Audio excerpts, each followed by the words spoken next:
Hello everyone, this is Black U Sylvian.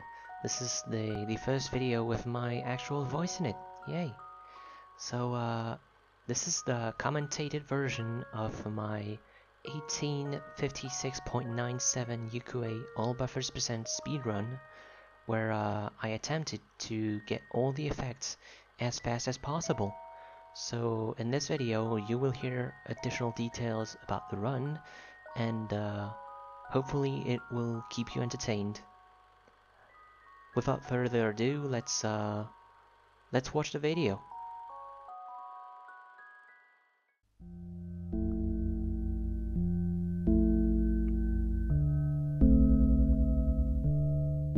So first of all, you have to spam enter through the instructions. The run actually begins with the hardest part. The hardest part of the run, where most runs are lost, is actually catching the bear. So the first world you go to in the speedrun is a snow world, because that's the route you have to take to get the speed effect. That's the go-kart.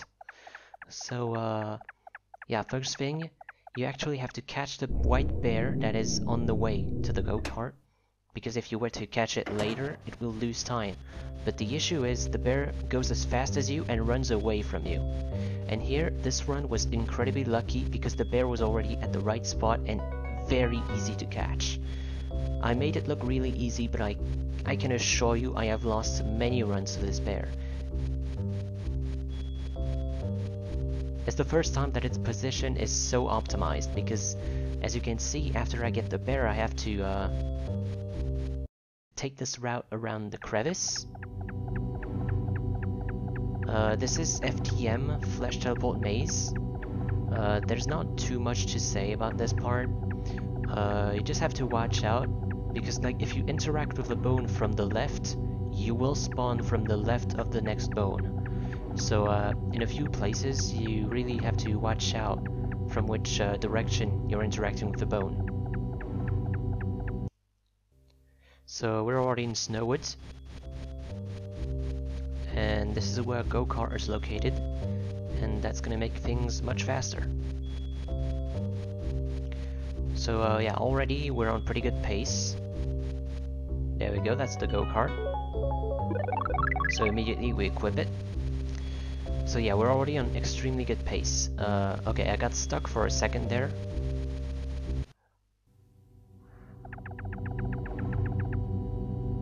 We have about 5 seconds of saved time because of that one very generous bear. So really, the white bear is the part of a run where it's either make it or break it. So this is Green Cake World. Our time in Green Cake World is not too long, but we're about to reach another one of the hardest parts of the run.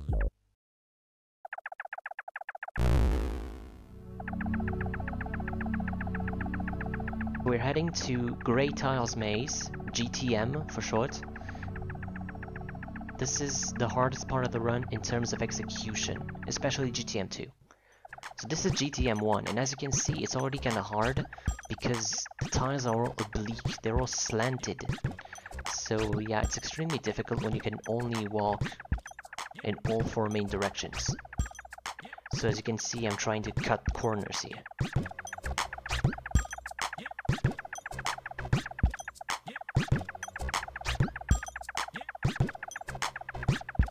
And now this is GTM 2, and this is where it gets really, really extreme. And not only are the tiles slanted, now they're very, very tight. There's really some sort of rhythm to it.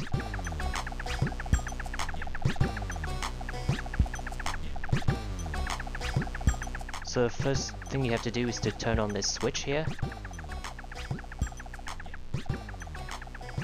This is a very intimidating part of the run, especially for when you're trying to learn it. Well, it's a very intimidating map in general, but once you know the path, it's not too difficult. The only difficult part about it is really maintaining the rhythm.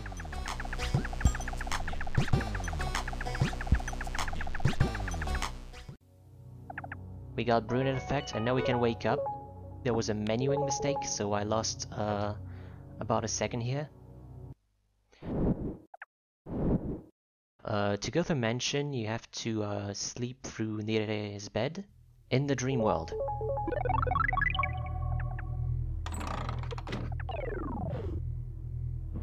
I was able to go under the bed in one attempt. If I remember correctly, you have a 1 in 5 chance of going under the bed every time you go near the bed in the dream world. So this was lucky. This was a first attempt mention. But I haven't got much else to say about this.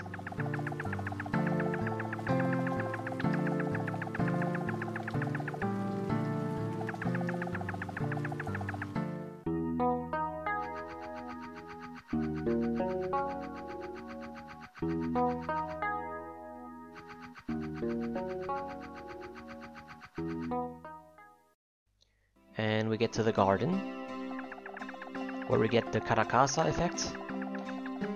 And this effect is going to be very useful because it's the effect we used to go back to the Nexus. Next up is Rhombus World. So as you can see, we've lost 1.2 seconds. This is most likely due to the little menuing error from earlier. Anyway, in Rhombus World, you really gotta follow some specific path. When you meet this red rhombus with all the limbs, you have to go right, and this is where you'll find the frog to get the ninja effect.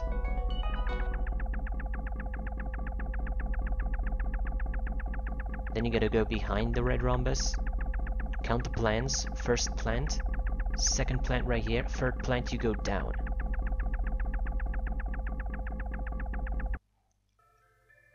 So this is checkered tiles path. This is, I believe, the fastest route to Maze, and we're going to go to Maze very soon. But right now we're going to check out Tiles path to get to the subway station. So checkered tiles path is actually a bit difficult to learn. It's less difficult than Grey Tiles Maze, of course, but it can be a bit hard to do it very efficiently when you're learning the strat.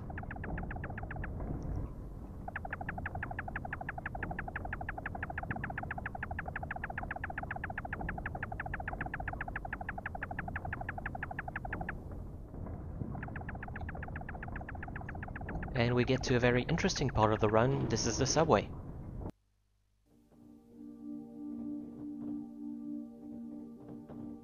As you can see, I am standing completely still. The thing about this this part of the run is that we're in subway. The subway will take us to the apartment complex, and in this subway, most people will actually, sit down, and this will trigger an event where the protagonist Nire will slowly fall asleep and have a nightmare sequence. But thing is, you can just wait for the subway to reach its destination, and it's actually about 50 seconds faster. So yeah, we're waiting.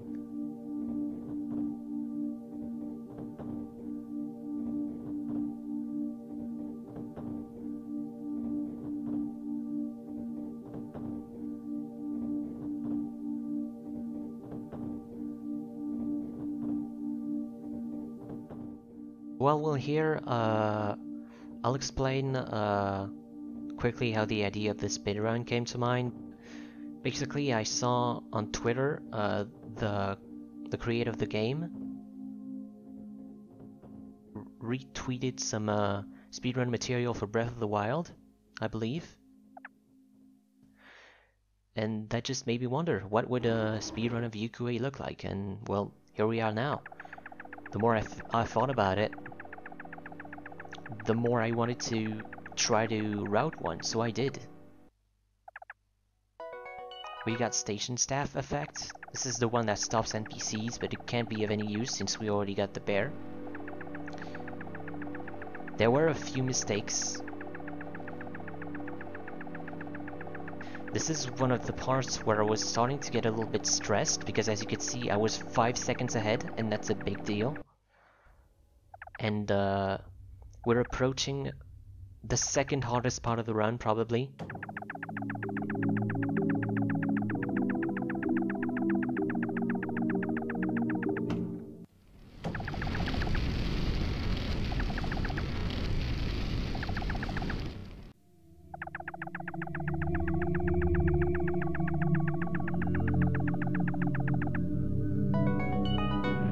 Now we have the ashes buffer, and we try to get back to the Nexus as soon as possible. And here we have one of the most intimidating part of the speedrun again. This is Neon Graveyard, NG for short. So the thing with Neon Graveyard is that it begins as a completely dark map, which is why we're using a bunch of normalized setups to know more or less where we're going exactly.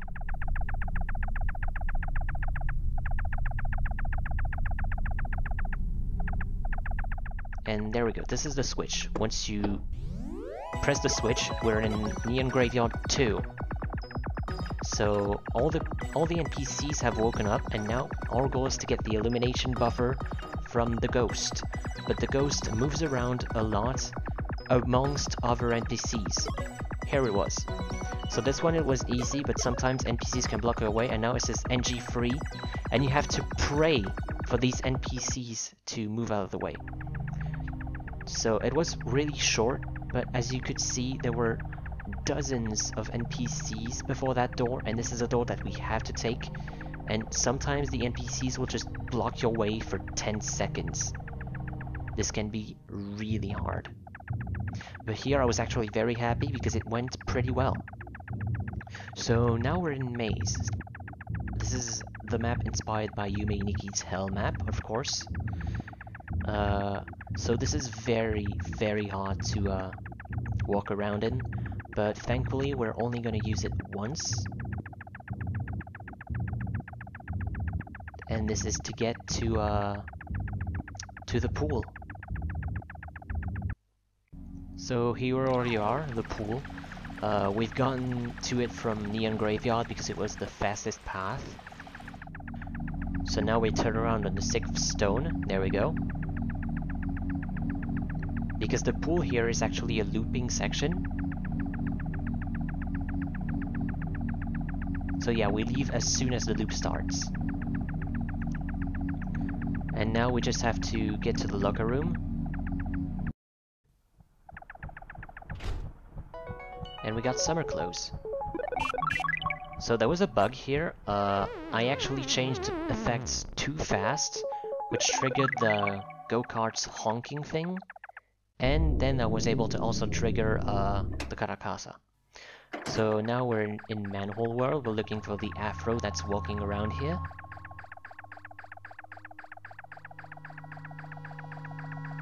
There it is. Once again, that was a very fast afro. And now we're going to Flooded Park to get the Pianica. So if you've been wondering, the rainbow times on the right is when this is my best segment, which means that, for example, Afro here, this is the fastest time I've gone from Summer Close to Afro in all of my runs, and this is the 90th run.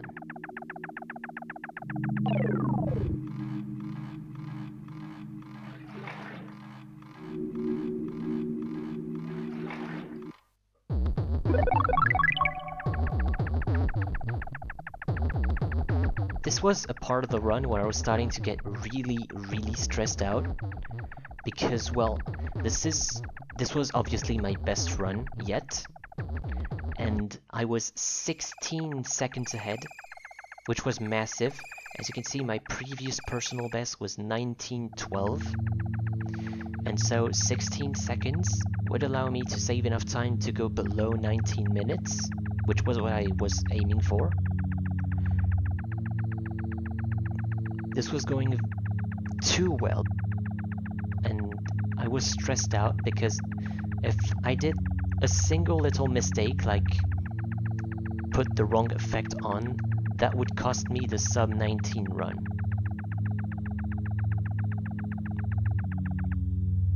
This is the pianica.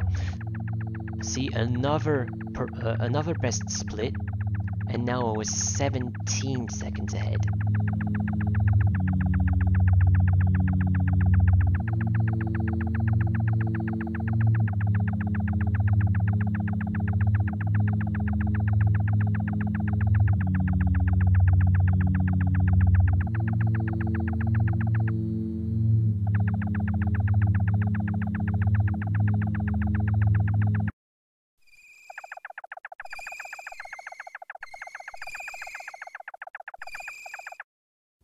I still made a few mistakes here and there because I was so stressed out.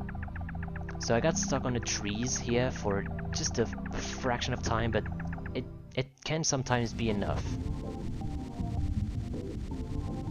So now we're moving through Desert Festival. We're going to the folding chair. Folding chair is the weapon effect. This is not used at all for this run. So it's collected like any other effect. So in order to move around, I actually use specific places of the map. Okay, so you gotta watch out with the menuing on this, because for all this time the Karakasa was effect number 2, but this time it was effect number 4. But yeah, in order to move around, I actually look for specific places in the map. Here I go up till I see a manhole with hand, and then I go right. And I should find the open manhole and go to the center of it, and there we go.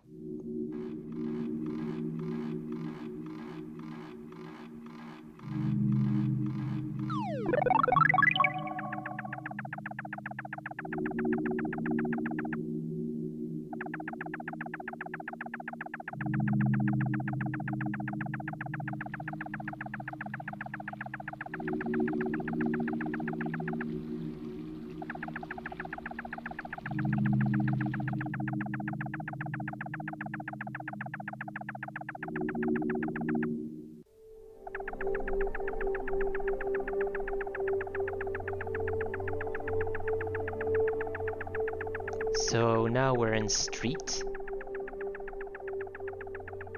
I did make, yeah, this is my first mistake. I'm gonna make a second one in a few seconds. There we go. I got stuck on the railing. This is something that I actually do a lot. This is alley. So we're going this way to get the bucket effect.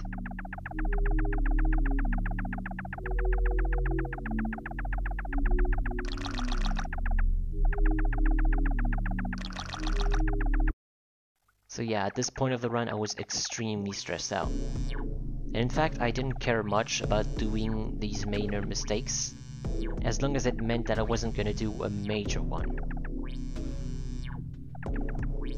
So this is Concrete Teleport Maze, or CTM. And this is actually pretty simple to do. You gotta do left, left, right, left, and then just follow the path.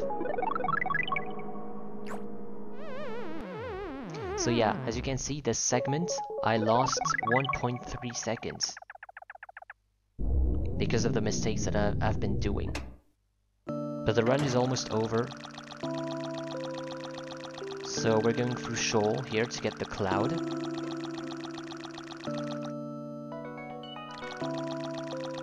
And then we move back around to Flower Garden.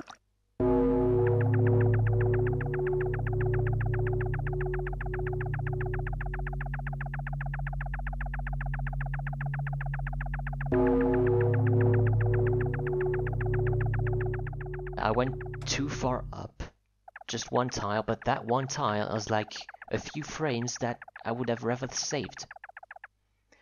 And yeah, this run is full of little mistakes like this. If we were to remove those, I'm guessing we could reach some times like 1845 maybe. I don't know if sub 1830 is possible.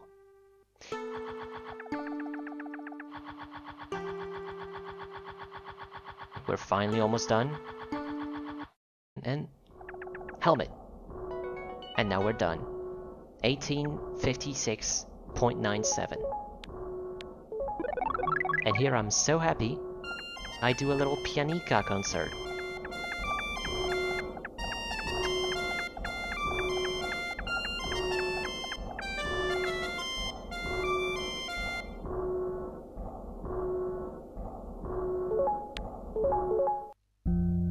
So yeah, this was the commentated version of my Yuque 1856.97 speedrun.